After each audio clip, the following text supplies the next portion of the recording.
مسجد حرام سے مسجد اقصی تک حضور براق پہ گئے. مسجد اقصی سے پہلے آسمان تک نور کی سیڑھی پہ گئے. پہلے آسمان سے لے کر کے 7ویں آسمان تک فرشتوں کے پروں پہ گئے. 7ویں آسمان سے لے کے سدرہ تک جبریل امین کے پروں پہ گئے. سدرہ سے لے کر جہاں تک اللہ نے چاہا رف رف سبز نوری تخت پہ گئے. یہ 5 مراحل تے مکمل ہو گئے. اور آج ہمیں خوشی کیوں نہ ہو، آج کی شب میرے اور آپ کے آقا و مولا وہاں تک پہنچے ہیں جہاں کسی کا خیال بھی نہیں پہنچ سکتا.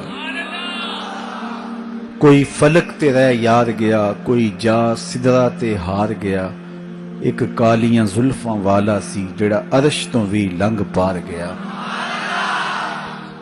اتنا عروج کائنات میں حضور علیہ السلام سے پہلے نہ کبھی کسی کو ملا، نہ حضور کے بعد کسی کو ملا. وہ بلندیاں، وہ رفعتیں، وہ وسعتیں، وہ شان و شوکت، وہ عزت، وہ عظمت، وہ رفعت ان کا مقسوم ہوا جو انہی کا ہی حصہ ہے. اور اللہ تعالیٰ جل شانہ نے اتنا نوازا کہ کوئی کمی باقی نہیں رہی. اور حضور کے صدقے سے اس امت کو بھی نواز دیا گیا، بخشش کا وعدہ دے کر اس امت کے لیے 50 نمازوں کا تحفہ دے کے جو بعد میں سمٹ کے 5 رہ گئیں، اور خواتین میں سورہ بقرہ عطا کر کے اس امت کے دردوں کا درماں کیا اور انہیں سکون اور قرار کی دولت نصیب فرمائی. کتاب رحمت قرآن مجید اس واقعہ کو بہت شان و شوکت کے ساتھ بیان کیا ہے کہ وہ ذات پاک ہے جس نے اپنے عبد خاص کو، عبد مکرم کو رات کے مختصر حصے میں مسجد حرام سے مسجد خاص تک، مسجد اقصی تک سیر کرائی، تاکہ وہ اپنے عبد خاص کو، اپنے بندہ خاص کو اپنی قدرت کی نشانیاں دکھائے. وہ مسجد اقصی جس کے اطراف میں رحمتیں برستی ہیں، انوار اترتے ہیں اور برکات کا نزول ہوتا ہے. اور پھر مسجد اقصی سے لے کر آسمان تک، اور آسمان سے سدرہ تک، اور سدرہ سے جہاں تک میرے رب نے چاہا اپنے محبوب کو سیر کرائی اور قدرت کے نشانات دکھائے. جنت کی سیر کروائی، حضور نے دوزخ کا ملاحظہ کیا، مسجد اقصی میں نبیوں کی امامت کروائی، بیت المعمور میں اللہ کے محبوب کی جلوہ گری ہوئی، انبیاء علیہم السلام سے ملاقاتیں ہوئیں، اور سب سے بڑھ کر اللہ نے اپنے محبوب کو اپنا دیدار عطا فرمایا.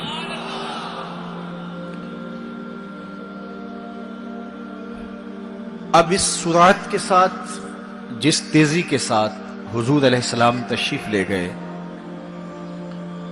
کہ رات کا مختصر حصہ تھا، قلیل وقت میں حضور گئے بھی ہیں اور آئے بھی ہیں. اور یہ ایک بہت بڑا امتحان تھا لوگوں کے لیے. کھرے اور کھوٹے کی پہچان ہونی تھی، لوگوں کے ایمان کا امتحان تھا، اور کفار نے اس پہ بہت ساری باتیں کی، اور ان کے ماننے میں یہ بھی نہیں آتا تھا کہ مسجد حرام سے مسجد اقصی تک کیسے گئے. ابو جہل نے گلی گلی جا کے پروپیگنڈا کیا کہ ہمارا کون سا مسجد اقصی میں آنا جانا نہیں ہے، تو 1 مہینہ جاتے ہوئے لگتا ہے، 1 مہینہ آتے ہوئے لگتا ہے، تو چھو کے بھی آنا ہو تو 2 ماہ چاہیے. اور یہ رات کے مختصر وقفے میں وہاں سے ہو کر آنے کی بات کر رہے ہیں، تو یہ کیسے ہم تسلیم کریں، یہ باتیں کیسے مان لیں؟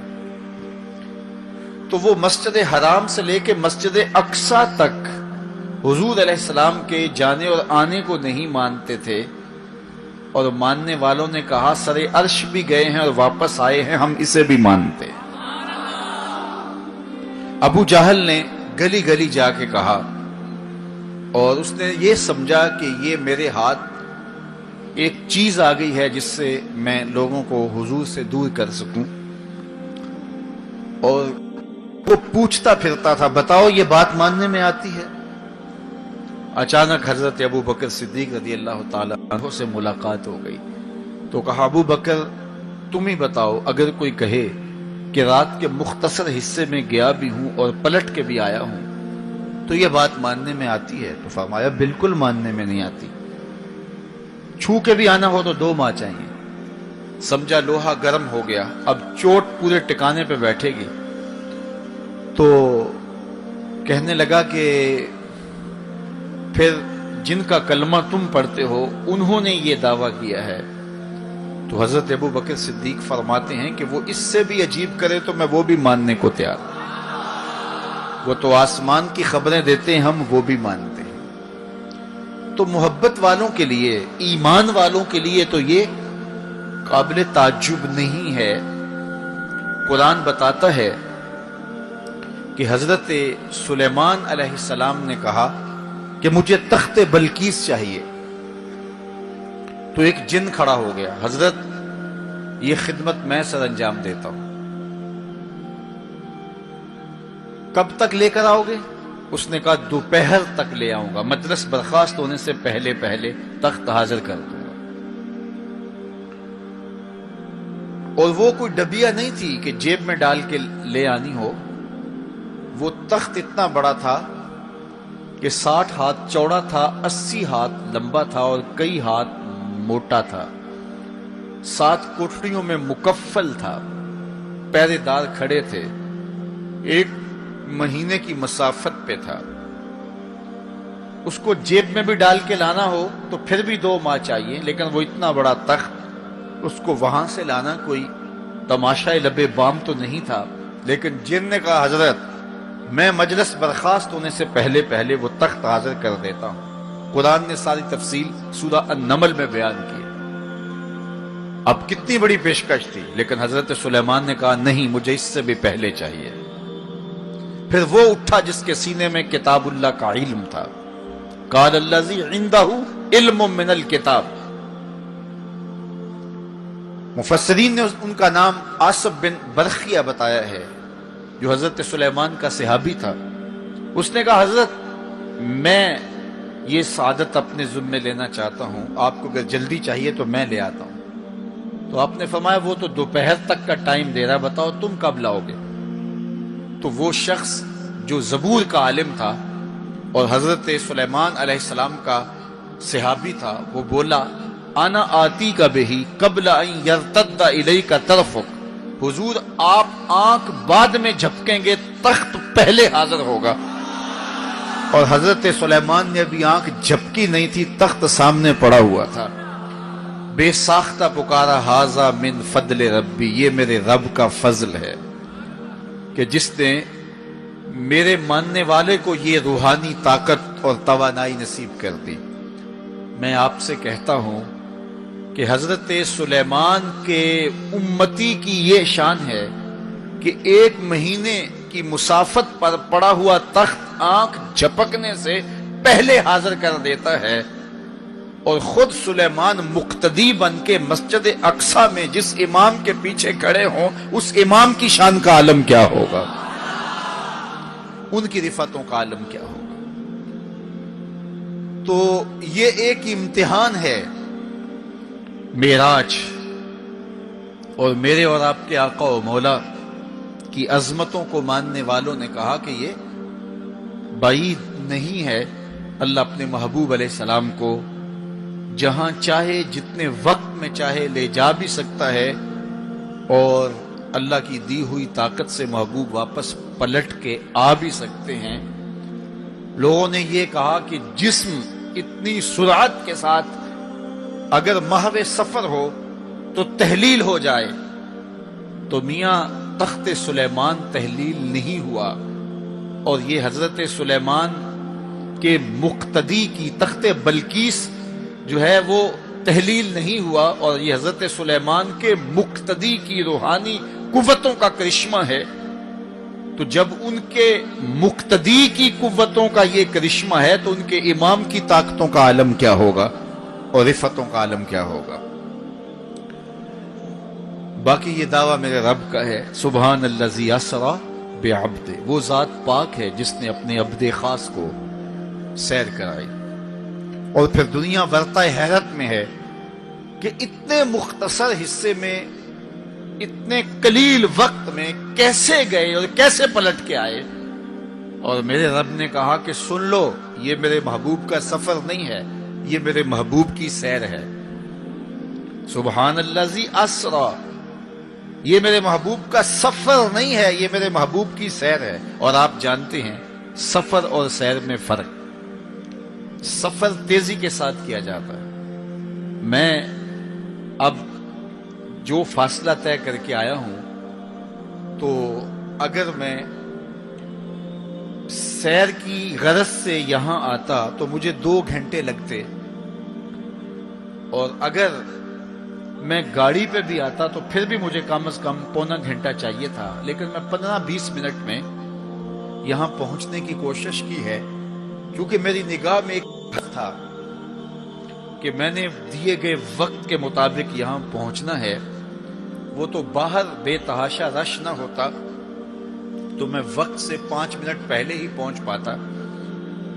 تو میں دائیں بائیں سے بے نیاز ہو کے اپنی منزل پہ نگاہیں گاڑے ہوئے سرپٹ دوڑ رہا تھا اور یہاں تک آ پہنچا۔ لیکن سیر جو ہوتی ہے اس میں ہر منظر پہ رکا جاتا ہے، ٹھہرا جاتا ہے، کوئی نظارہ ہو تو اس سے لطف اندوز ہوا جاتا ہے۔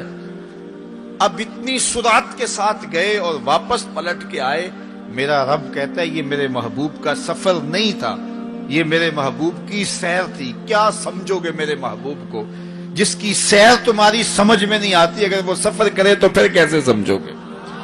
یہ تو ابھی سیر ہے اور تم ورطہ حیرت میں ہو، کیسے گئے کیسے آئے۔ عقل والے کہتے ہیں کہ زمین، سطح زمین سے لے کر 44 میل تک ہوا ہے، اس کے بعد کرۂ خلا ہے، پھر کرۂ زمہریر ہے، پھر کرۂ نار ہے، پھر آسمان میں خرق و التیام ممکن نہیں، جسم کا صعود ممکن نہیں ہے، آسمان میں دروازے نہیں ہیں، آسمان ٹوٹ نہیں سکتا، پھٹ نہیں سکتا، تو کیسے کوئی آسمان سے گزر سکتا ہے؟ تو کیسے چلے گئے؟ ہم کہتے ہیں کہ حضرت آدم ماں حضرت حوا کے کیسے آئے؟ یہ رکاوٹیں ان کے راستے میں بھی تو تھیں۔ حضرت عیسیٰ علیہ السلام کے بارے میں ہمارا عقیدہ ہے کہ وہ پھانسی نہیں دیے گئے، سولی نہیں چڑھائے گئے، بلکہ اللہ نے ان کو آسمان پہ اٹھا لیا۔ تو یہ رکاوٹیں تو ان کے راستے میں بھی آئی ہوں گی، تو وہ کیسے چلے گئے؟ جب حضرت عیسیٰ جا سکتے ہیں، حضرت آدم آ سکتے ہیں، تو میرا نبی جا بھی سکتا ہے، میرا نبی آ بھی سکتا ہے۔ فرق یہ ہے ابھی تک جو گیا ہے پلٹ کے آیا نہیں، جو آیا ہے ابھی تک پلٹ کے گیا نہیں۔ میرے نبی گئے بھی ہیں، میرے نبی آئے بھی۔ سی راز میراج محبتاں دا نہیں سی کسے دی سمجھ وچ آن والا، سدیا طالب تے گیا مطلوب ہوتے، جبرائیل سی صد لے جان والا، بازے آخ دے بن دروازیاں تو کیویں پہنچیا عرش تے جان والا، ابر عقل نو ایتھے دخل کیے، جانے جان والا یا لے جان والا۔ یہ میرے رب کا دعویٰ ہے، اپنے محبوب کو سیر میں نے کروائی۔ تو کائنات میں جن رفعتوں تک، جن بلندیوں تک میرے حضور پہنچے، اچھا سیر کروائی کیوں؟ تو کہا کہ میں اپنے عجائب قدرت کی نشانیاں اپنے عبد خاص کو، عبد منیب کو، عبد مختار کو، عبد مکرم کو دکھانا چاہتا ہوں۔ اور پھر اللہ جل شانہ نے اپنے محبوب کو اتنی نشانیاں دکھائیں جن کا تعلق دیکھنے سے بھی تھا، جن کا تعلق وجدان سے بھی تھا، محسوسات سے بھی تھا، سننے سے بھی تھا۔ کبھی حضور علیہ الصلوۃ والسلام جنت کی خوشبو سونگھتے ہیں، نظاروں کی وادی دیکھتے ہیں، اور جنت کے محلات کو حضور ملاحظہ فرماتے ہیں، اور کبھی دوزخ کے اندر عذابوں میں مبتلا لوگوں کو حضور علیہ الصلوۃ والسلام دیکھتے ہیں، اور پھر اپنی امت کو بیان بھی فرمایا تاکہ وہ ان اعمال بد سے بچ جائیں جو جہنم میں لے جانے کا سبب اور ذریعہ ہے۔ آج کی شب خاص میں میں اور آپ اپنی زندگیوں پہ غور کریں اور حضور علیہ السلام نے وہ جو ہمیں خبریں دی ہیں ان کو دیکھیں، اور کوئی ایسی کوتاہی کہیں ہمارے اعمال میں تو نہیں ہے، اگر ہے تو اس کو اپنے سے دور کر کے ایک نئی زندگی کا آج سے آغاز کریں۔ حضور علیہ الصلوۃ والسلام نے فرمایا کہ میں نے کچھ لوگوں کو دیکھا کہ پتھروں سے ان کے سر کچلے جا رہے ہیں، اور پتھروں سے کچلنے کی وجہ سے ان لوگوں کے سر کیمے کی طرح ہو جاتے، کوٹ دیے جاتے ہیں پتھروں سے، لیکن تھوڑی دیر کے بعد پھر صحیح ہو جاتے ہیں، لیکن پھر دوبارہ ان کے سر کچلے جاتے۔ تو میں نے پوچھا جبریل یہ کون لوگ ہیں؟ تو کہا کہ یہ وہ لوگ ہیں کہ جن کے سر نماز کی وجہ سے بوجھل رہتے تھے، نماز جن کو بڑی بھاری لگتی تھی۔ کئی لوگوں کو نماز کا کہیں تو وہ 100 بہانے کرتے ہیں، اور ایک بہانہ تو ہر بے نمازی کرتا ہے، میرے کپڑے پاک نہیں ہیں۔ میرے والد گرامی فرمایا کرتے تھے تیرے کپڑے کیسے پاک ہو سکتے ہیں جب تو اللہ کے حضور جھکنا نہیں جانتا؟ جب اس کے حضور جھکنا سیکھ جائے گا تیرا لباس بھی پاک ہو جائے گا، تیرا بدن بھی پاک ہو جائے گا، تیرا تن بھی پاک ہو جائے گا، تیرا من بھی پاک ہو جائے گا۔ تو 100 بہانے تو ان کے سر نماز کی وجہ سے بوجھل ہو جاتے، اذان کی آواز سنتے اور پھر دوبارہ سرہانے پہ سر ڈال دیتے اور اٹھنے کی ہمت نہ پڑتی۔ حیا علی الصلاۃ حیا علی الفلاح کی دل فریب صدائیں کانوں میں پڑتی۔ تو ان کے سر نماز کی وجہ سے بوجھل ہوتے تھے، اور آج ان کے سر پتھروں سے کوٹے جا رہے ہیں۔ اس پورے اجتماع میں جو اس گراؤنڈ کے کناروں تک ہے اور باہر گلی میں بھی اس لاؤڈ سپیکر کے ذریعے سے، بازار میں بھی، سڑک پر بھی آوازیں پہنچ رہی ہوں گی، تو آپ سب اور میں غور کریں کہ ہماری زندگی میں کہیں نماز سے کوتاہی تو نہیں ہے۔ اور یہ بھی سن لیجئے کہ یہ معراج کا تحفہ خاص ہے جو حضور لے کر آئے ہیں۔ معراج کی شب جب حضور وہاں پہنچے، جب کسی کا تصور بھی نہیں پہنچ سکتا، تو اللہ نے اپنے محبوب علیہ السلام کو جو عطا کیا اس میں خواتین میں سورہ بقرہ تھی، سورہ بقرہ کی آخری آیات عطا کی گئی، امت کے ساتھ بخشش کا وعدہ کیا گیا اگر وہ شرک نہیں کرتی، اور جو سب سے اہم شے وہ یہ کہ 50 نمازوں کا تحفہ دیا گیا۔ آقا کریم علیہ السلام 50 نمازوں کا ہدیہ اور تحفہ لے کر کے واپس پلٹے۔ چھٹے آسمان پہ حضرت موسیٰ علیہ السلام سے ملاقات ہوئی، اور انہوں نے کہا کہ میں بنی اسرائیل کا تجربہ رکھتا ہوں، اور امتوں کا گہرا تجربہ رکھنے کی وجہ سے میں آپ سے عرض کرتا ہوں کہ آپ اللہ کی بارگاہ میں جائیے اور نمازوں میں تخفیف کی درخواست پیش کیجیے، یہ 50 نمازیں نہیں پڑھ پائیں گے۔ تو حضرت موسیٰ علیہ السلام کے کہنے پہ حضور دوبارہ بارگاہ عزدی میں حاضر ہوئے اور عرض کی، تو 5 نمازوں کی رخصت ہو گئی، 45 رہ گئی، تو واپس پلٹے تو حضرت موسیٰ علیہ السلام نے پھر کہا کہ یہ 45 بھی نہیں پڑھ سکیں گے، آپ اللہ کی بارگاہ میں دوبارہ تخفیف کی درخواست پیش کیجیے۔ تو حضور دوبارہ جاتے، پھر آئے، پھر انہوں نے کہا، 9 مرتبہ واپس بھیجا، اور 50 سے 5 نمازیں رہ گئیں۔ جب 5 نمازیں لے کے حضور واپس آ رہے تھے تو حضرت موسیٰ پھر ملے، اور انہوں نے ایک بار پھر کہا، ایک بار اور جائیے۔ اب عادت باری کیا ہے، ہر بار درخواست کرنے سے 5 نمازوں کی رخصت ملتی ہے، اب رہ ہی 5 گئی ہیں، تو عادت باری کے مطابق اب یہ 5 بھی معاف ہو جائیں گی۔ تو حضور نے فرمایا، مجھے رب سے شرم آتی، رب سے حیا آتی، امت سے توقع کی کہ یہ امت اتنی نکمی تو نہیں ہے کہ 5 نمازیں بھی نہ پڑھے. تو میرے اور آپ سے یہ ہمارے آقا و مولا کی توقع تھی کہ ہم 5 نمازیں ادا کریں، اور یہ 5 نمازیں ہمیں ثواب 50 کا عطا کریں گے. لا تبدیل لکلمات اللہ، اللہ کی باتیں تبدیل نہیں ہوتی. بظاہر یہاں 9 مرتبہ تبدیلی آئی ہے، لیکن اللہ نے ایک ضابطہ دیا، من جاء بالحسنۃ فلہ عشر امثالھا، جو ایک نیکی کرے 10 کا ثواب دیتا ہوں، پڑھو گے 5 ثواب 50 کا عطا کروں گا، چونکہ اللہ کی باتیں تبدیل نہیں ہوتی. تو یہ 5 نمازیں تحفہ معراج ہیں جو حضور لے کر کے آئے ہیں. اسی لیے الصلاۃ معراج المومنین کہا گیا کہ معراج اہل ایمان کے لیے، نماز اہل ایمان کے لیے معراج ہے. حضور کا معراج تو یہ کہ رخ مالک سے پردے اٹھے اور دیدار الہی کیا، اور وہاں تک پہنچے جہاں کسی کا تصور بھی نہیں پہنچ سکتا. لیکن اس امت کے لیے معراج یہ ہے کہ جب وہ پیشانی سجدے میں رکھ کے سبحان ربی الاعلیٰ کہتی ہے، اتنی رحمتیں برستی ہیں کہ اگر لوگوں کو پتہ چل جائے کہ ہم جب سجدے میں ہوتے ہیں تو کتنی رحمتیں برستی ہیں، تو وہ سجدے سے ساری نہ اٹھائیں. اتنی رحمتوں کا نزول ہوتا ہے. اس لیے اس امت کا معراج یہ ہے کہ یہ 5 گانا نماز شعار زندگی بنا لے، کبھی بھی نماز قضا نہ ہونے دے. اپنی زندگی میں نمازوں کو اس طرح شامل کرے کہ نماز کا وقت آئے تو بے چینی ہو کہ نماز کی ادائیگی ہو، اور ایک نماز کے بعد دوسری نماز کا انتظار کرنے لگ جائیں. میرے اور آپ کے آقا و مولا نے فرمایا، مجھے تمہاری دنیا سے صرف 3 چیزیں پسند ہے. حبب الی من دنیاکم ثلاث، تمہاری دنیا سے صرف 3 چیزیں پسند ہے: خوشبو، پاکیزہ عورتیں، اور میری آنکھوں کی ٹھنڈک نماز میں رکھی گئی.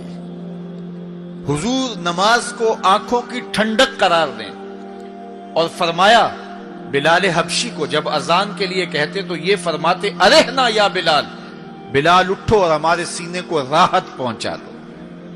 تو نماز سے حضور کے قلب کو، حضور کے سینے کو راحت پہنچتی تھی. میں اور آپ جتنے لوگ یہاں آئے ہیں، اور جس ہجوم کے ساتھ، جس شوق کے ساتھ، جس ولولے کے ساتھ اور جس محبت کے ساتھ آئے ہیں، یقیناً آپ اور میں حضور کو راضی کرنے آئے ہیں، اپنے رب کو راضی کرنے آئے ہیں، آقائے دو عالم کی رضا کے حصول کے لیے ہم آئے ہیں. تو حضور کی رضا کے طالب بن کے آج کے اس اجتماع میں آنے والوں، اگر تم چاہتے ہو کہ حضور ہم سے راضی ہو جائیں، تو اگر بدقسمتی سے کوئی بے نمازی ہے تو آج عزم کر کے جائے کہ آج کے بعد نماز نہیں چھوڑوں گا، اللہ کے رسول راضی ہو جائیں گے انشاءاللہ. چونکہ حضور نے نماز کو اپنی آنکھوں کی ٹھنڈک قرار دیا ہے، اپنے دل کا قرار نماز کو قرار دیا. ارحنا یا بلال، بلال ہمیں راحت پہنچا دو اذان دے کے. تو یہ حضور کے لیے راحت کا سبب تھا. تو 5 گانا نماز شعار زندگی رکھیں، اور جنہیں نماز نصیب ہے وہ یہ سمجھیں کہ نماز معراج المومنین ہے، تو پھر ہمیں سجدے میں اس کی لذت کیوں نصیب نہیں ہوتی. تو وہ اپنے خیالات کو قابو میں کریں، اپنی نماز میں یکسو ہو جائیں. پڑے سجدے میں ہوں اور کھڑے دکان پہ ہوں تو پھر سجدہ سرور بخش نہیں ہوگا، پھر قیام لذت آفری نہیں ہوگا. تو اپنی نماز کو اس قدر یکسو کر لو کہ جب تم سجدے میں ہو، قیام میں ہو، رکوع میں ہو، تو سجدے، قیام اور رکوع کی لذت تمہیں حاصل ہو رہی ہو، تو پھر معراج کی لذتیں تمہیں نماز میں نصیب ہوں گی اور قرار نصیب ہوگا. تو کہا میں نے کچھ لوگوں کو دیکھا کہ ان کے سر کوٹے جا رہے ہیں، اور میں نے پوچھا یہ کون لوگ ہیں؟ تو کہا یہ وہ لوگ ہیں کہ جو نماز نہیں پڑھا کرتے تھے، جن کے سر نماز سے بوجھل رہتے تھے. پھر کچھ لوگوں کو دیکھا معراج کی شب، فرماتے ہیں کہ ان کے آگے اور پیچھے چیتھڑے بندھے ہوئے ہیں، اور وہ کانٹے دار جھاڑیاں تھوہر کھا رہے ہیں، کڑوی جھاڑیاں کھا رہے ہیں، اور گرم پتھر چاٹ رہے ہیں اور کھا رہے ہیں. تو میں نے پوچھا کہ یہ کون بد نصیب لوگ ہیں؟ تو کہا یہ وہ لوگ ہیں جو اپنے مال کا صدقہ نہیں دیا کرتے تھے، مال کی زکوٰۃ نہ ادا کرنے والے، سخت عذاب میں مبتلا ہوں گے اور اللہ کے قہر و غضب کا شکار ہوں گے۔ اور پھر فرمایا میں نے ایسے لوگوں کو بھی دیکھا کہ جن کے سامنے انواع و اقسام کے کھانے پڑے ہوئے ہیں، ہنڈیا کے اندر اچھے تازہ اور خوشبودار ماکولات موجود ہیں، لیکن وہ ان کو نہیں لے رہے، بلکہ بدبودار سڑا ہوا گوشت کہیں پڑا ہے اور وہ اس کو اٹھا اٹھا کے کھا رہے ہیں۔ تو مجھے حیرت ہوئی، تو میں نے جبریل سے پوچھا کہ یہ کون بد نصیب لوگ ہیں کہ ان کے سامنے بھنا ہوا تازہ گوشت موجود ہے، خوشبودار گوشت موجود ہے، لیکن یہ اس بدبودار اور متعفن میں ہاتھ مار رہے ہیں۔ تو کہا یہ آپ کی امت کے وہ بد نصیب لوگ ہیں کہ جن کو پاک طاہر اور پاکیزہ بیویاں میسر تھی، لیکن اس کے باوجود وہ ناپاک عورتوں کے بستروں پہ راتیں بسر کرتے تھے۔ دور موجود کے اندر برائی اور بدی تیزی کے ساتھ پھیلتی چلی جا رہی ہے، اور جدید ذرائع ابلاغ نے، جس میں سوشل میڈیا پیش ہے، آنکھوں سے حیا تو چھین ہی لیا ہے، خیالوں کی پاکیزگی تو چھین ہی لی ہے، عصمت کے جوہر پر اتنی تیزی سے یہ آلات حملہ آور ہیں کہ اپنی نئی نسلوں کو بچانا اور ان کی حفاظت کرنا بہت ضروری ہو گیا ہے۔ میری اور آپ کی ذمہ داری ہے کہ ہم اپنی اولادوں پر گہری نظر رکھیں اور ان کی حفاظت کریں، چونکہ اگر عصمت کا جوہر محفوظ نہ رہا تو پھر پلے کچھ بھی نہیں رہا، اگر آبرو سلامت نہیں رہی تو پھر پلے کچھ بھی نہیں رہا۔ قیامت کے دن ان لوگوں کو اس صورت کے اندر لایا جائے گا کہ وہ یہ غلیظ کھانے کھا رہے ہوں گے، اور ذلت اور رسوائی کی وہ زندگی ان کو سہنا پڑے گی، اور اللہ کے قہر و غضب کا شکار ہونا پڑے گا۔ اپنی خلوت کو اور اپنی جلوت کو پاکیزہ رکھنے کی کوشش کرو، اور اللہ کی رضا اپنا مقصود زندگی بنا لو۔ وہ آنکھ جو غیر محرم کو شہوت کی نظر سے دیکھتی ہے، قیامت کے دن جہنم کی آگ سے بھر دی جائے۔ اپنے خیالوں کو بھی پاکیزہ کرو، اپنی سوچوں کو بھی پاکیزہ کرو، اور اپنی زندگی کی ایک ایک ساعت کو اپنے مالک کے حضور پیش کرو، اور اللہ سے توفیق مانگو خیر کی اور برکت اور رحمت کی۔ جب انسان کی نگاہ پاک نہیں رہتی تو خیال پراگندہ ہوتے ہیں، خیالات کی ناپاکیزگی اس کی عصمت کے جوہر پہ حملہ آور ہوتی ہے، اور شیطان کے لیے یہ بڑی خوشی کی بات ہے کہ کوئی نوجوان اپنی عصمت اور اپنی آبرو کو داؤ پہ لگا دے۔ تو دور موجود کے اندر یہ فتنہ تیزی کے ساتھ بڑھتا چلا جا رہا ہے، اس میں ہماری معاشرت کی ناہمواریاں اور جدید ذرائع ابلاغ اور قرب قیامت کی وجہ سے فتنوں کا آسمان سے بارش کی طرح برسنا ہے، لیکن جو اپنے آپ کو بچا لے وہی سرخرو ہوگا، جو نہیں بچا پائے گا وہ اپنی دنیا اور آخرت برباد کر لے گا۔ اللہ کے محبوب نے ارشاد فرمایا کہ میں نے کچھ لوگوں کو دیکھا کہ ان کی زبانیں لوہے کی کینچیوں سے کاٹی جا رہی ہیں، آگ کی کینچیوں سے کاٹی جا رہی ہیں۔ دو روایات ہیں، لوہے کی کینچیوں سے اور آگ کی کینچیوں سے۔ تو میں نے پوچھا جبریل یہ کون لوگ ہیں؟ تو کہا حضور یہ آپ کی امت کے فتنہ پرور خطیب ہیں، جو کہا کرتے تھے ان کا اپنا وہ عمل نہیں ہوا کرتا تھا۔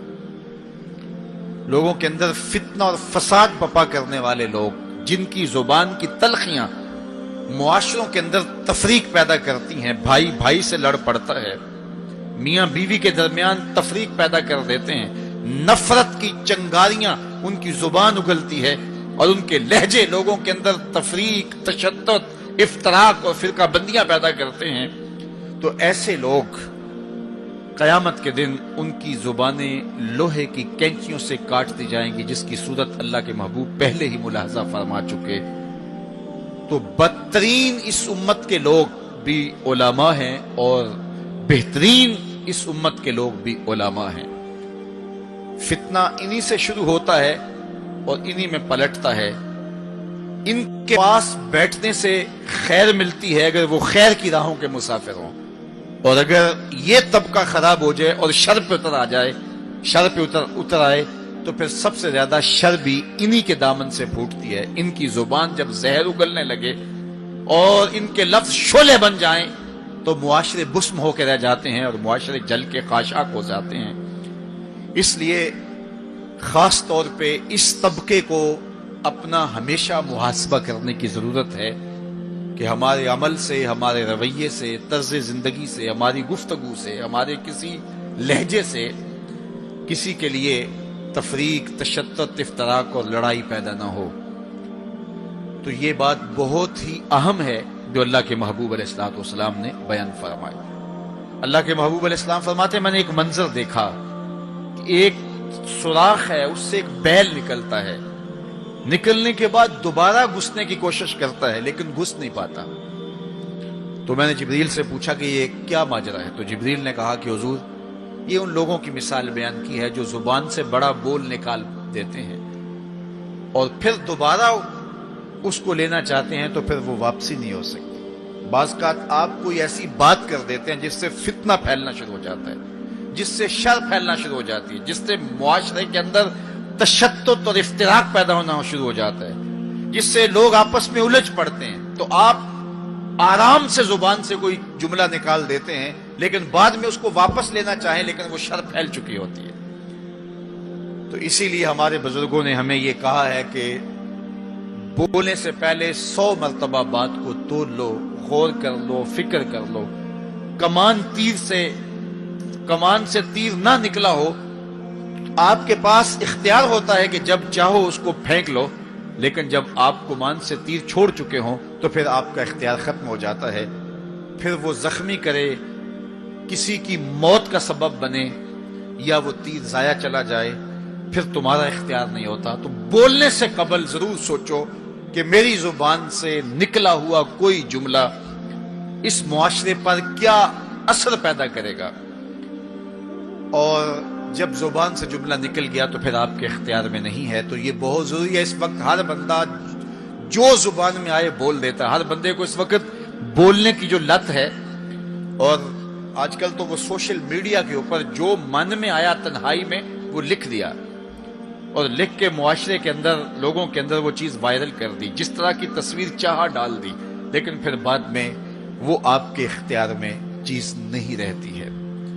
بلکہ اب تو اتنے بخسیس اور اتنے نیچ فطرت کے لوگ بھی سوشل میڈیا پہ بیٹھے ہوئے ہیں۔ کسی زمانے کے اندر جو گندے مزاج کے لوگ ہوتے تھے وہ واش روم کے اندر بیٹھ کر کے چھپ کے اپنے خب سے باطن کا اظہار کرتے تھے، اور واش روم کی دیواروں کے اوپر جو ان کے من میں غلاظت ہوتی وہ لکھ دیا کرتے تھے۔ پبلک واش رومز کے اندر ایسے مناظر آپ نے بھی دیکھے ہوں گے کہ انسانیت کا سر شرم سے جھک جاتا ہے۔ ایسے چھوٹی سوچ کے لوگ وہاں بیٹھ کر کے جو ہے وہ لکھ دیا کرتے تھے۔ اب وہی لوگ، ان کو ایک سوشل میڈیا کا پلیٹ فارم مل گیا ہے اور وہ یہاں اپنے بند کمرے میں جو چاہیں لکھ کے اس کے اوپر ڈال دیں، اور اس کی شر اور اس کا فساد اور اس کی غلاظت، اس کی گندگی کے چھینٹے کہاں کہاں تک پہنچتے ہیں، ان کو اس سے غرض نہیں ہوتی۔ تو ایک ایک حرف جو زبان سے نکلتا ہے، تمہارا قلم سے نکلا ہوا ایک ایک جملہ، اس کا حساب ہونا ہے قیامت کے دن۔ ایک ایک چیز کے بارے میں پوچھا جائے گا۔ اور آج اگر تم سوشل میڈیا پہ کوئی بات چھوڑتے ہو یا کسی مجمع عام کے اندر کوئی بات کرتے ہو یا تنہائی کے اندر کوئی بات کرتے ہو اور پھر اس کی شر پھیلتی ہے، تو وہ شر تو پھر سفر کرتی رہے گی۔ تم اب وہ جملے کہنے چھوڑ بھی دو، تم اپنا وہ اکاؤنٹ بند بھی کر دو، لیکن وہ شر، وہ غلاظت، وہ گندگی، وہ چھینٹے جو اڑے تھے وہ آگے بڑھتے رہیں گے، اور اس کا گناہ تمہارے نامہ اعمال میں، تمہارے کھاتے میں درج ہوتا رہے گا، حتیٰ کہ تم مر بھی گئے تو پھر بھی تمہارے نامہ اعمال کے اندر وہ سب کچھ اترتا رہے گا۔ اس لیے اپنے آپ کو محتاط کرنے کی ضرورت ہے اور اپنے ایک ایک لمحے کو محفوظ کرنے کی ضرورت ہے۔ اپنے وقت کو قیمتی جانو، اپنی زبان کو کھولنے سے قبل 100 بار سوچو کہ جو میں لفظ کہہ رہا ہوں وہ کیا مجھے کہنا چاہیے یا نہیں؟ میرے اور آپ کے آقا و مولا نے فرمایا جو اللہ اور پچھلے دن پر ایمان رکھتا ہے وہ خیر کی بات کہے ورنہ چپ رہے، اس کا چپ رہنا اس کے لیے بہتر ہے، اور اگر وہ کہنا چاہتا ہے تو وہ خیر کی بات کہے۔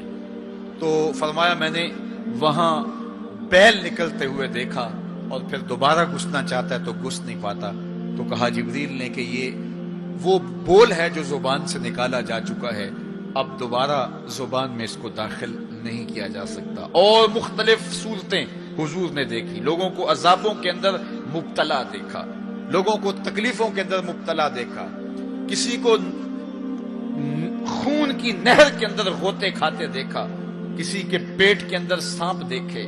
اور جبریل سے پوچھا تو جبریل نے عرض کی یا رسول اللہ یہ سود خور ہے، یا رسول اللہ یہ حرام کھانے والا ہے، یہ فلاں جرم کا مرتکب شخص ہے۔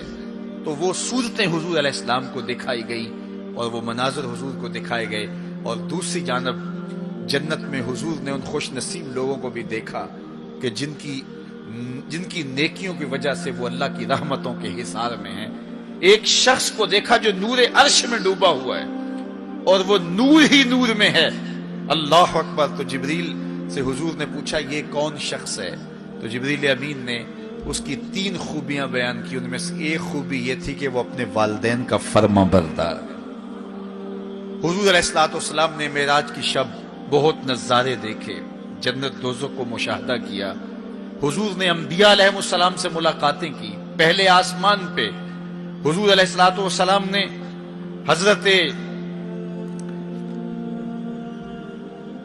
آدم علیہ السلام کو دیکھا، دوسرے آسمان پہ دیگر حتیٰ کہ 7ویں آسمان تک مختلف نبیوں کو دیکھا، اور پھر اس کے بعد حضور علیہ السلام 7 آسمانوں سے گزرتے ہوئے جب سدرۃ المنتہا پہ پہنچے تو جبریل امین نے کہا کہ حضور اب اس سے آگے میں نہیں جا سکتا۔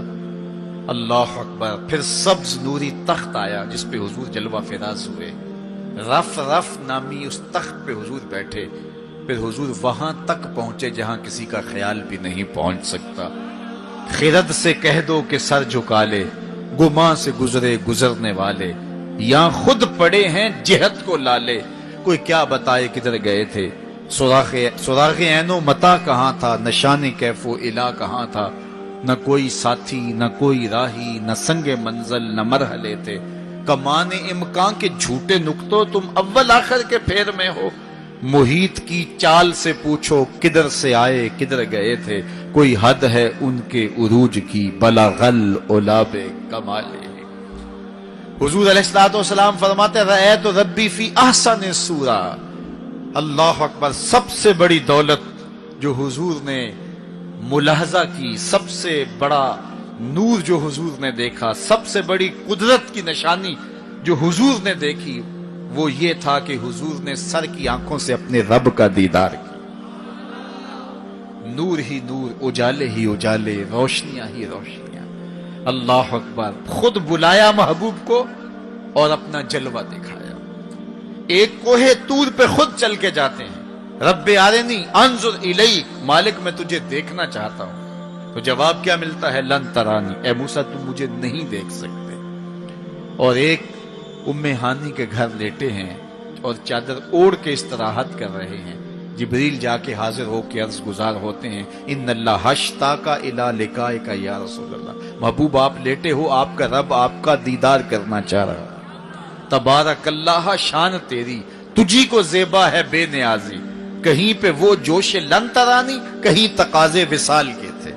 ایک کوہ طور پہ خود چل کے جاتا ہے اور دیدار کی طلب کرتا ہے، مالک میں تجھے دیکھنا چاہتا ہوں، جواب کیا ملتا ہے؟ لن ترانی، اے موسیٰ تم نہیں دیکھ سکتے۔ پہم اسرار ہوتا ہے بار بار، یا اللہ میں تجھے دیکھنا چاہتا ہوں۔ علماء نے لکھا جب یہ کہہ دیا گیا تم نہیں دیکھ سکتے تو پھر تقاضا کیوں تھا؟ کہا اس لیے کہ رب کا کلام سنا تھا، اس لیے تڑپ تھی، جس کے کلام میں اتنا لطف ہے دیدار کا مزہ کیا ہوگا۔ تو کہا تھا مالک میں تجھے دیکھنا چاہتا ہوں۔ اچھا اگر مجھے دیکھنا چاہتے انظر الی الجبل، اس پہاڑ کو دیکھو، اگر یہ اپنی جگہ پہ کھڑا رہا تو تم مجھے دیکھ لو گے۔ اللہ نے اپنی رویت کو استقرار جبل کے ساتھ معلق کر دیا۔ علامہ سعد الدین تفتزانی علیہ رحمہ نے شرح عقائد نصفیہ میں اس پہ گفتگو کی ہے کہ ممکن کے ساتھ معلق بھی ممکن ہوتا ہے۔ گویا اللہ کا دیدار ممکن ہے. تو اللہ تعالیٰ جل شانہ نے کہا کہ اس پہاڑ کو دیکھو، یہ اگر اپنی جگہ ٹھہرا رہا تو تم مجھے دیکھ لو گے. یہ الگ بات ہے کہ وہ پہاڑ ٹھہر نہ سکا، اللہ کے جلووں کی تاب نہ لا سکا. اللہ تعالیٰ نے اس پہاڑ پہ جب اپنی تجلی کا نزول کیا، اور وہ بھی تجلی ذاتی نہیں تھی، تجلی صفاتی، اور اس کا بھی عکس، پرتو، ظل اور سایہ اس پہاڑ پہ ڈالا، اور پہاڑ اس جلوے کی تاب نہیں لا سکا. طور جلنے لگا. خر موسیٰ صاعقہ قرآن بتاتا ہے. حضرت موسیٰ علیہ السلام بھی بے ہوشی کی کیفیت میں زمین پر تشریف فرما ہو گئے. اللہ اکبر. اس کے بعد جب ہوش میں آئے تو حضرت موسیٰ اللہ کی بارگاہ میں عرض گزار ہے، مالک میں تیرے حضور توبہ کرتا ہوں، میں نے تقاضا ہی کیوں کیا. اللہ اکبر. جلووں کی تاب نہیں لا سکے، اور وہ تجلی ذاتی بھی نہیں تھی، تجلی صفاتی تھی، اور وہ بھی تجلی صفاتی کا عکس تھا، سایہ تھا، اور وہ بھی پہاڑ پہ پڑا. پہاڑ سے منعکس ہو کے حضرت موسیٰ علیہ السلام پہ آیا، لیکن تاب نہیں لا سکے. لیکن اللہ کے دیدار کا سرما تو آنکھوں میں لگ گیا تھا، ایک جھلک تو پڑی تھی. امام حلبی نے لکھا ہے کہ اس کے بعد حضرت موسیٰ کی نگاہوں کا عالم یہ تھا کہ کالی رات کے اندھیرے میں کالے پتھر پر کالے رنگ کی چیونٹی کو 9 فراسخ دور سے، ایک فرسخ 3 میل کا ہوتا ہے، 27 میل دور سے، تقریباً 50 کلومیٹر دور سے کالے رنگ کی چیونٹی کو کالے پتھر پر کالی رات کے اندھیرے میں چلتا ہوا دیکھ بھی لیتے تھے، اس کے قدموں کی آہٹ کو سن بھی لیتے تھے. یہ اللہ کا کلام سننے کی وجہ سے کانوں میں یہ سماعت آ گئی، اور اللہ کا دیدار کرنے کی وجہ سے آنکھوں میں یہ توانائی آ گئی کہ 50 کلومیٹر دور کالی رات کے اندھیرے میں، شب دیجور کی ظلمتوں میں، کالے رنگ کی چیونٹی کو چلتا ہوا دیکھتے بھی، اس کے قدموں کی سرسراہٹ کو سنتے بھی. یہ اس کی نظر کا کمال ہے جس نے تجلی صفاتی کا پرتو پہاڑ پہ پڑتے ہوئے دیکھا اور تاب نہ لا سکا، اور جو ذاتی تجلیوں میں گم رہا اور آنکھ بھی نہیں جھپکتا. اس محمد عربی کی نگاہوں کا عالم کیا ہوگا، ان کی نظروں کا عالم کیا ہوگا. اسی لیے فرمایا انی ارا ما لا ترون واسمع ما لا تسمعون. جو میں دیکھتا ہوں وہ تم نہیں دیکھتے، جو میں سنتا ہوں وہ تم نہیں سنتے. تو تجلی صفاتی کا پرتو پڑا ہو تو نظر اتنی تیز ہو جائے، اور تجلی ذاتی کا عکس جس نے دیکھا، تجلی ذاتی کے جلووں میں جو گم رہا ہو، تو اس کی نگاہوں کا عالم کیا ہے. اللہ اکبر. یہاں تو خر موسیٰ صاعقہ ہے، وہاں کیا ہے، ما زاغ البصر وما طغى. آنکھ نہ ہی تو چندھیائی اور نہ حد ادب سے متجاوز ہوئی. کیسی آنکھ ہے، جب جلوائے محبوب دیکھا تو آنکھ چندھیائی بھی نہیں. آپ سورج کو دیکھیں اور وہ دوپہر پر ہو اور جو ہے وہ پورے جلال پر ہو تو آپ کی آنکھیں چندھیا جاتی ہیں، آپ دیکھ نہیں پاتے، آنکھوں میں پانی اتر آتا ہے. اب یہ آنکھیں کیسی تھیں کہ جب جلوائے جمال خدا دیکھا تو خدا کہہ رہا ہے، رب کہہ رہا ہے، ما زاغ البصر. کیسی آنکھیں ہیں کہ جو چندھیائی نہیں ہے، وما طغى، اور حد ادب سے متجاوز بھی نہیں ہوئی ہے. دنیا پر ایسا ہوتا ہے، کسی منظر کو کوئی نظر دیکھے تو نظر منظر کی تعریف کرتی ہے نا. کوئی نظارہ دیکھے تو ناظر تعریف کرتا ہے نا، واہ واہ کیسا نظارہ تھا، کیسا منظر تھا. دنیا کے اوپر یہی ہوتا آیا ہے. لوگ جاتے ہیں گلزاروں کو، پہاڑوں کو، کوساروں کو، وادیوں کو دیکھنے کے لیے، تو واپس پلٹتے ہیں تو کہتے ہیں کیا منظر تھا یار. پہاڑوں پہ جمی ہوئی برف، پھوٹتے جھرنے، بہتی ندیاں، کیا منظر تھا، کیا خوبصورت درخت تھے، اور درختوں کے اوپر کیا قدرت کے جمال کے رنگ تھے. اقبال بھی ایک منظر دیکھ کر آئے تو واپس کسی نے پوچھا کیا دیکھا وہاں، تو انہوں نے کہا من خدا را آنجا دیدم بے حجاب، میں نے اس کے جلوے وہاں بے نقاب دیکھے. تو جب کوئی ناظر کسی منظر کو دیکھتا ہے تو ناظر منظر کی تعریف کرتا ہے کہ واہ واہ کیسا منظر تھا، آنکھوں سے ہٹتا ہی نہیں ہے. یہ پہلی مرتبہ دنیا میں ایسا ہوا کہ ناظر نے منظر کو دیکھا تو منظر کہنے لگا واہ کیسی آنکھ ہے جو نہ چندھیاتی ہے نہ حد ادب سے گزرتی. یہ پہلی بار ایسا ہوا. ما زاغ البصر وما طغى. تو محبوب کریم نے اللہ اکبر اگر یہ کہا جائے کہ حضور کی روح نے معراج کیا تھا، یہ خواب دیکھی تھی، تو یہ آیت اس کی دلیل ہے کہ جب خواب دیکھی جاتی ہے تو یہ آنکھیں بند ہوتی ہیں. خواب خیال سے دیکھی جاتی ہے، وہ ایک خیال ہے جو پرواز کرتا ہے، اس کا تعلق دماغ سے ہوتا ہے. اور اگر روح کا دیکھنا ہو تو وہ روح بھی آنکھوں سے نہیں دیکھتی، ان آنکھوں سے، اس کی روح کی اپنی آنکھیں ہیں. تو جب آنکھوں کا ذکر کیا کہ آنکھ چندھیائی نہیں اور حد ادب گزری نہیں، تو محبوب پتا چلا کہ جو جلوہ دیکھا تھا وہ خواب میں نہیں دیکھا تھا، وہ اس آنکھ نے دیکھا تھا. جو جلوہ دیکھا تھا وہ آنکھ نے دیکھا تھا، اسی لیے تو بات آنکھ پہ ہو رہی ہے. ما زاغ البصر وما طغى، آنکھ چندھیائی نہیں، حد ادب سے گزری نہیں. تو معلوم ہوا کہ جو دیکھا تھا وہ آنکھ نے دیکھا ہے، اسی لیے تو آنکھ کی بات ہو رہی ہے. اور پھر ایک اور بات سنو، آگے قرآن کہتا ہے ما کذب الفؤاد ما رأى، جو آنکھ نے دیکھا دل نے اس کی تکذیب نہیں کی. یعنی جب آنکھ نے وہ جلوہ دیکھا تو آنکھ نے دل سے پوچھا کہ یہ وہی ہے، کیونکہ دل میں تو وہ پہلے ہی رہتا تھا، دل میں تو بسیرے پہلے ہی تھے، دل میں تو پہلے ہی تھے. دیکھو کسی نے کسی کو نہ دیکھا ہو اور وہ کسی کے ساتھ اس کو دیکھنے جائے، تو جس کے ساتھ وہ دیکھنے گیا اس نے دیکھا ہو تو اس کو لگے کہ یہ وہی ہے، تو وہ اس سے پوچھتا ہے جناب یہ وہی ہے، تو اس نے دیکھا ہو تو وہ تصدیق کر لیتا. اور اگر اس نے بھی نہ دیکھا ہو تو پھر اس سے کوئی پوچھتا بھی نہیں، چونکہ ہم بھئی ایک جیسے ہیں، تم نے بھی نہیں دیکھا میں نے بھی نہیں دیکھا. تو جب کسی نے پہلے دیکھا ہوا ہو تو پھر دوسرا اس کو پوچھتا ہے ہاں وہی ہے، اور وہ کہتا ہے ہاں وہی ہے. اور وہ یہ تب کہہ سکتا ہے کہ اس نے پہلے دیکھا ہو جب جمال الہی کو نگاہ مصطفیٰ نے دیکھا، تو نگاہ نے دل سے پوچھا یہ وہی ہے، یہ وہی ہے جو دل میں درد بن کے رہتا ہے، یہ وہی ہے. ما کذب الفؤاد ما رأى، قرآن بتاتا ہے جب آنکھ نے پوچھا نا دل سے تو دل نے تکذیب نہیں کی، دل نے کہا ہاں یہ وہی ہے. اب یہاں ایک جملہ کہتا ہوں اور میری تقریر یہاں اختتام کو بھی پہنچ جائے گی، تو یہ آپ کے لیے کافی کبھی غذا ہوگی اور روح کو سرشار رکھے گی. اور وہ یہ کہ جو دل میں رہتا ہو وہ آنکھوں کے سامنے آئے، اسے تو معراج کہتے ہیں. جو دل میں بستا ہو وہ آنکھوں کے سامنے آ جائے، اسے ہی تو معراج کہتے ہیں. اس لیے دل نے تو پہلے ہی دیکھا تھا، دل میں تو وہ پہلے ہی رہتا تھا. آج شب جو ہے وہ آنکھ نے دیکھا تو آنکھ جو ہے وہ تڑپ کے دل سے پوچھتی ہے وہی ہے. اللہ اکبر. تو پھر آنکھ نے جب پوچھا تو دل نے ما کذب الفؤاد، دل نے تکذیب نہیں کی بلکہ دل نے تصدیق کی. اللہ اکبر. قرآن پوچھئے، قرآن کہتا ہے افتمارونہ علی ما یری، تم بحث کر رہے ہو، لڑ رہے ہو، الجھ رہے ہو آپس میں اس پر کہ جو اس نے دیکھا، تم دیکھنے پہ الجھ رہے ہو. وَلَقَدْ رَآهُ نَزْلَةً أُخْرَى، جو پھر اس نے 2 بار دیکھا.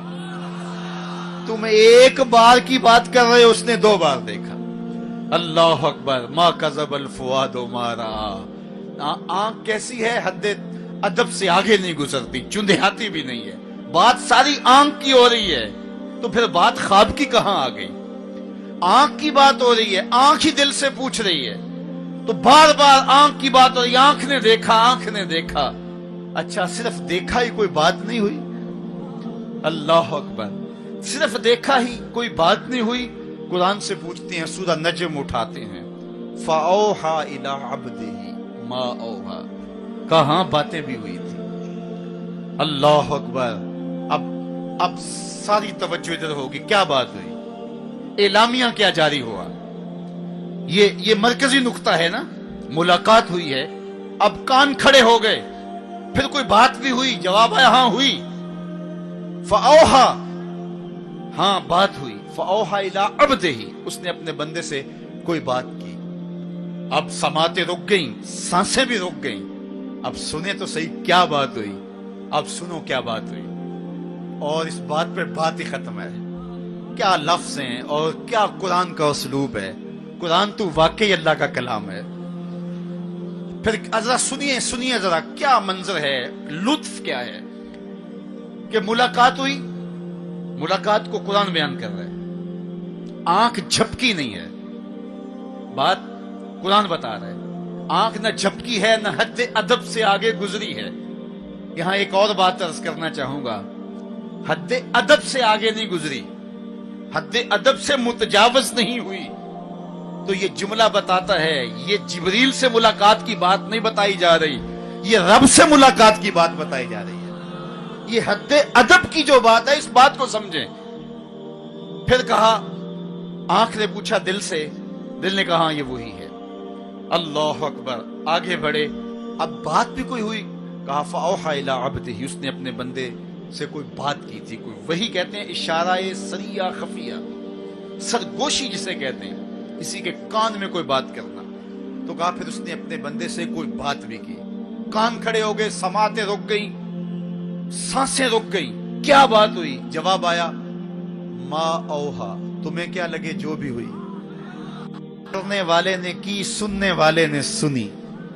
فاوحا الی عبدہ، اس نے اپنے عبد خاص سے پھر کوئی بات کی. کان رکے، جواب آیا ما اوہا، جو بھی ہوئی. جو بھی ہوئی کرنے والا جانے یا سننے والا جانے. سی راز میراج محبتاں دا نہیں کسے دی سمجھ وچ آن والا. سدیا طالب تے گیا مطلوب ہوتے، جبرائیل سی صد لے جان والا. بازے آخدے بن دروازیاں تو کیویں پہنچیا عرش تے جان والا. ابر عقل نو ایتھے دخل کیے، جانے جان والا یا لے جان والا. تو کہا جو بھی بات ہوئی وہ ہوئی ضرور. اللہ اکبر. لیکن اتنا سمجھ لو جو بھی بات ہوئی اس میں گناہگاروں کی بخشش کا پیکج ضرور تھا، اس میں گناہگاروں کی بخشش کی کہانی ضرور ہے. یہ بات اچھی طرح سمجھ لو. اس لیے تم خوشیاں منا رہے ہو، اسی لیے تمہارے چہرے کھلے ہیں معراج کی شب، کہ آج کی شب رب سے محبوب نے جو بات کی ہے اس میں گناہگاروں کی نجات کی ضمانت اپنے رب سے لی ہے. اللہ اکبر. تو وہ شان عطا کی، وہ رفعت نصیب ہوئی، وہ بلندیاں نصیب ہوئی جو کسی اور کا مقسوم نہیں ہے. ایک شب کا محفل معراج کیا، ساری زندگی ان کے نام پر درود پڑھتے رہیں، ان کے دین کے لیے اپنے آپ کو وقف کر دیں اور ایک ایک سانس ان کے نام کر دیں. حق کے شکر پھر بھی ادا نہ ہو، اس لیے کہ ہماری بخشش کی ضمانت اسی دہلیز سے ہوئی، اسی چوکھٹ سے ہوئی. یہ سارے اجالے، یہ ساری روشنیاں کائنات کے اندر جو آپ کو دکھائی دیتی ہیں،